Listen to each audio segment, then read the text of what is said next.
تاریخ انسانی کا مطالعہ کریں تو ایک حقیقت روز روشن کی طرح آیا ہوتی ہے کہ وقت کبھی ایک حال پر قائم نہیں رہتا۔ ایک کائنات کا تغیر و تبدل، جہاں اجالا، اندھیرا، عروج و زوال، راحت و پریشانی ایک تسلسل کے ساتھ ایک دوسرے کا پیچھا کرتے ہیں۔ اللہ رب العزت نے قرآن حکیم میں سچائی کو یوں بیان فرمایا ہے، وَتِلْكَ الْأَيَّامُ نُدَاوِلُهَا بَيْنَ النَّاسِ، اور یہ دن ہیں جنہیں ہم لوگوں کے درمیان بدلتے رہتے ہیں۔ آج ہم جس دور سے گزر رہے ہیں، ہمارے ارد گرد کی فضاؤں میں جو گھٹن، بے چینی محسوس کی جا رہی ہے، وہ کوئی نئی بات نہیں ہے۔ کبھی باد بہاری کے جھونکے چمن کو مہکاتے ہیں، دلوں میں اطمینان کی لہر دوڑاتے ہیں، لیکن کبھی حوادث کے طوفان اور مخالف ہواؤں کے تپیڑے سفینہ ملت کو متلاطم کر دیتے ہیں۔ آج بہت سے چہروں پر مستقبل کے حوالے سے اندیشوں کی لکیریں ہیں، بہت سے دلوں میں اس سوال دستک دے رہا ہے کہ اب کیا ہوگا، بہت سی زبانوں پر نا امیدی کے تذکرے ہیں۔ میرے عزیزوں، جب حالات کی لہریں بظاہر مخالف رخ پر چلتی نظر آئیں، اسباب کی چراغ گل ہونے لگیں، تو کمزور دل اور مادی نظر رکھنے والے لوگ مایوسی کے اندھیروں میں ڈوب جاتے ہیں۔ وہ سمجھنے لگتے ہیں کہ شاید واپسی کا کوئی راستہ نہیں رہا ہے۔ لیکن یاد رکھیے، ایک صاحب ایمان کی نظر صرف ظاہری اسباب اور موجوں کی سرکشی پر نہیں ہوتی، بلکہ اس کی نظر اس ناخدا پر ہوتی ہے جو طوفانوں میں راستہ بنانا جانتا ہے۔ موجودہ حالات ہمارے لیے ماتم کرنے یا خوف زدہ ہو کر گوشہ نشین ہو جانے کے نہیں ہیں، بلکہ یہ لمحات رجوع الی اللہ کے ہیں۔ یہ وقت اپنی صفوں کی درستی، اپنے ایمان کی تجدید اور اپنی حکمت عملی کے اثر نو جائزے کا ہے۔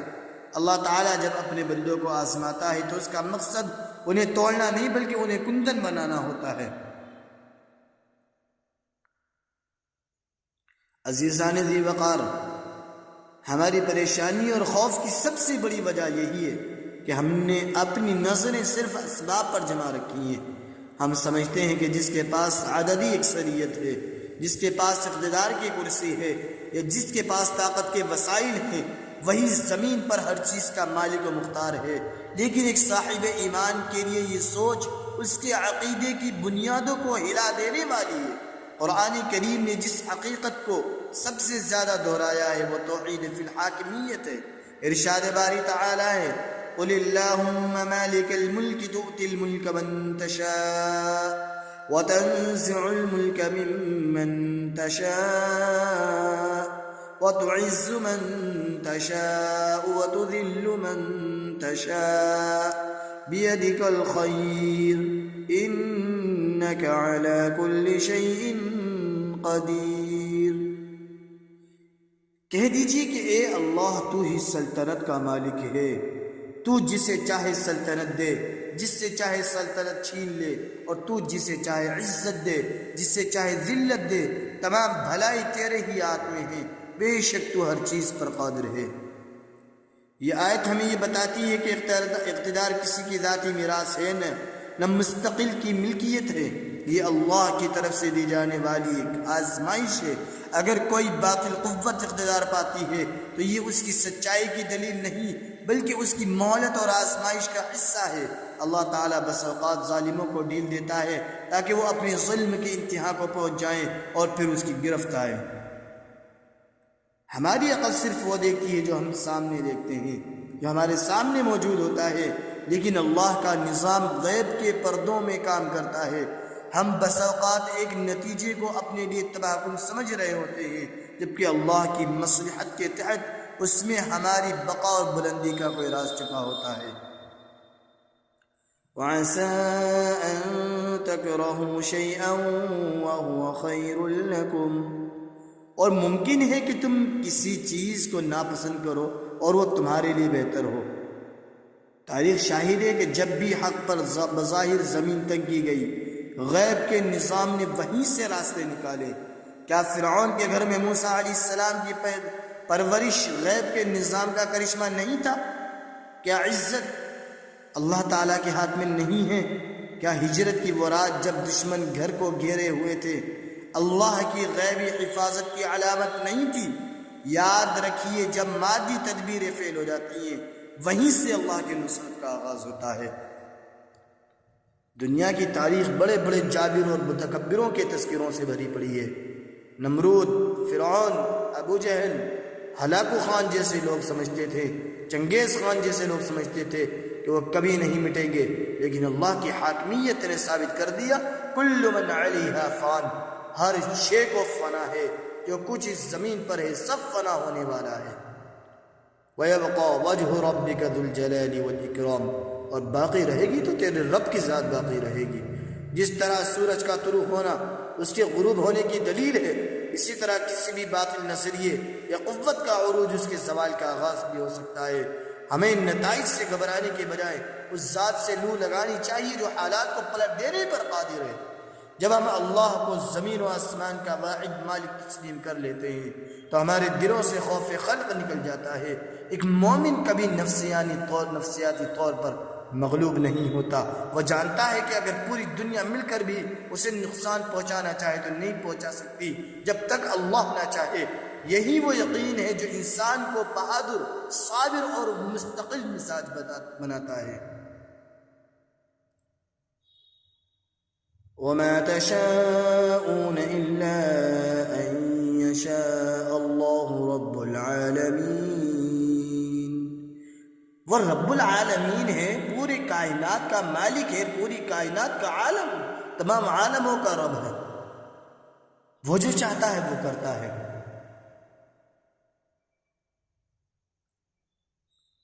عزیزان من، ہمارا کام یہ نہیں ہے کہ ہم نتائج کی فکر میں دبے رہیں، ہمارا کام یہ ہے کہ ہم حق پر ثابت قدم رہیں۔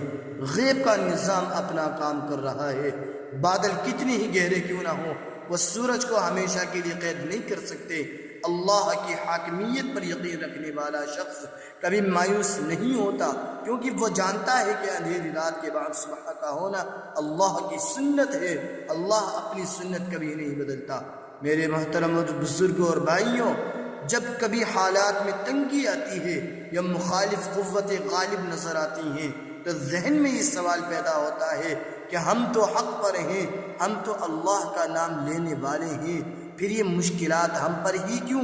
اس سوال کا جواب سمجھنا نہایت ضروری ہے تاکہ ہمارا ایمان متزلزل نہ ہو، ہم حالات کا مقابلہ درست سمت میں کر سکیں۔ قرآن کریم نے بڑے واضح لفظوں میں اعلان فرما دیا کہ محض زبانوں سے ایمان کا دعویٰ کافی نہیں ہے۔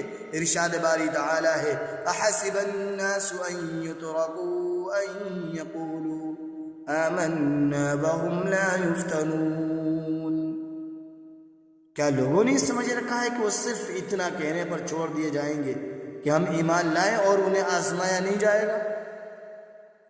یہ اللہ کی سنت ہے کہ وہ دعویٰ کرنے والوں کو امتحان کی بھٹی سے گزارتا ہے۔ جس طرح سونے کو آگ میں تپایا جاتا ہے تاکہ کھوٹ الگ ہو جائے اور خالص سونا چمک اٹھے، اسی طرح آزمائشیں اس لیے آتی ہیں تاکہ سچے مومن اور مصلحت پسند منافق کے درمیان فرق واضح ہو جائے۔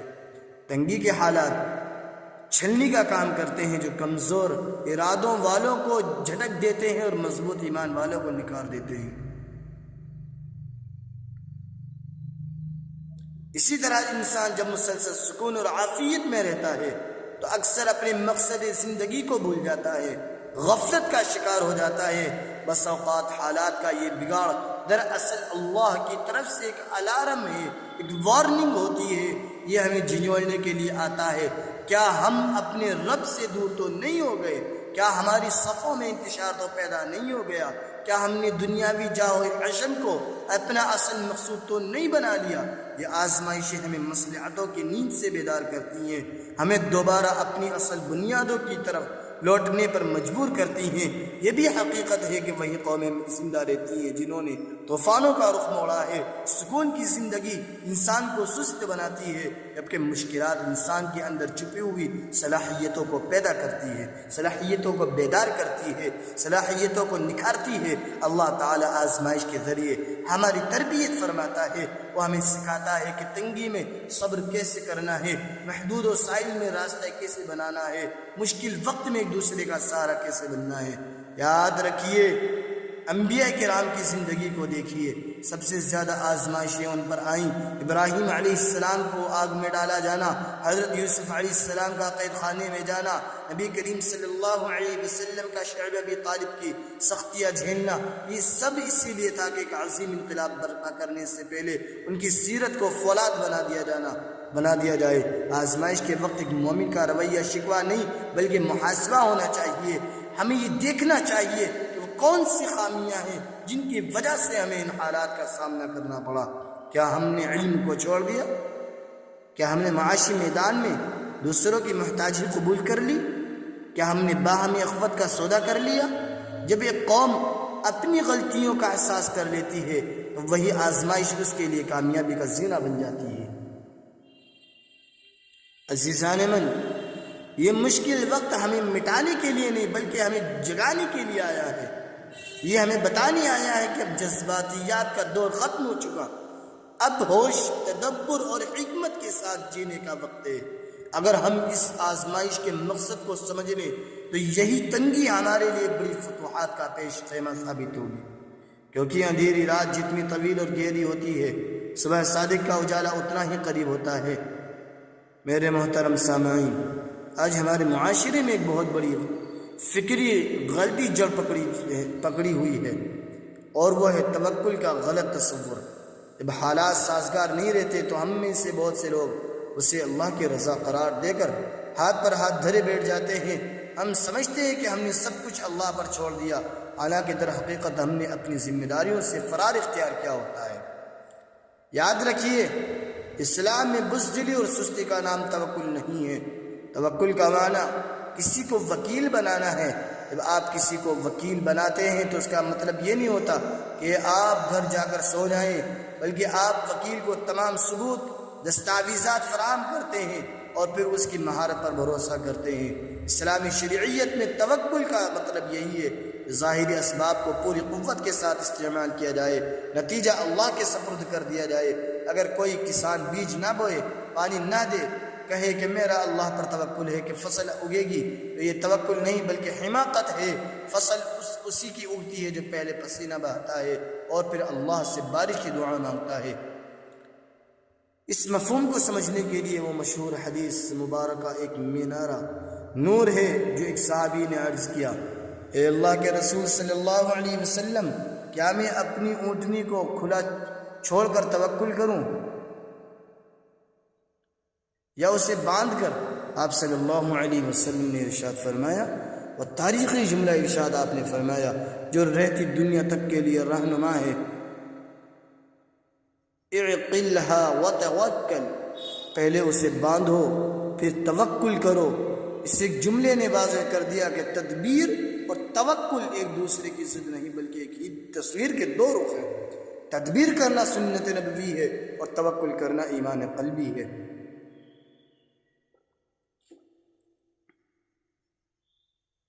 آج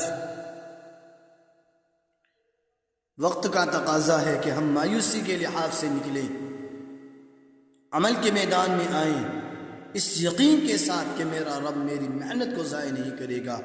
توکل یہ نہیں کہ آپ طوفان کے سامنے کشتی ڈال دیں، بلکہ توکل یہ ہے کہ آپ اپنی کشتی کو مضبوط بنائیں، قوت سے چلائیں اور پھر اللہ سے ساحل مراد کی دعا مانگیں۔ یاد رکھیے، جب تدبیر اور توکل مل جاتے ہیں تو وہیں سے فتوحات کا راستہ نکلتا ہے۔